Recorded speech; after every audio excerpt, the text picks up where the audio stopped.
From the get-go, I have to tell you guys that this video will not be super polished as I am trying to release it as fast as possible. Basically, the Kremlin not only underestimated the Ukrainian people, as first news stations around the world are cautiously realizing, but Putin already closed all doors for himself and is left with an unavoidable disaster in his neighboring country.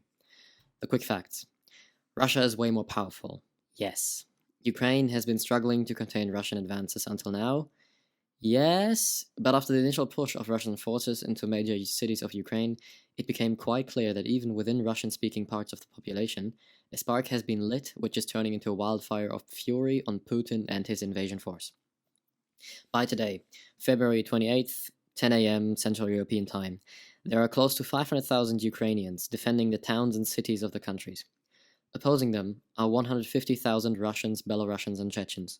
But even with massive air support and superior equipment, the Russians are struggling to advance any further in the open fields of southeastern Ukraine, which was the only area that has not been a total disaster for Putin yet, as his previous advances towards Kharkiv and Kiev have been met with total destruction of his invasion force.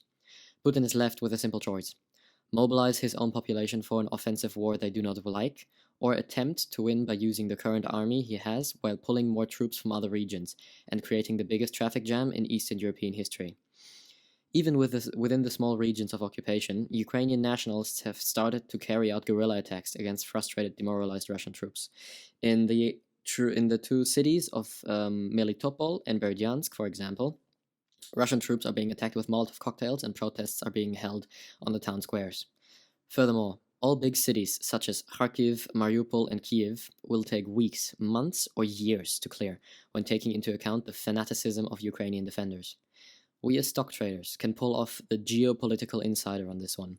We know Russia can't win, we know the West loves Ukraine, we know Ukraine will find itself with one of the biggest investments of financial and human capital after this is over to repair and advance its largely still functioning infrastructure of the nation.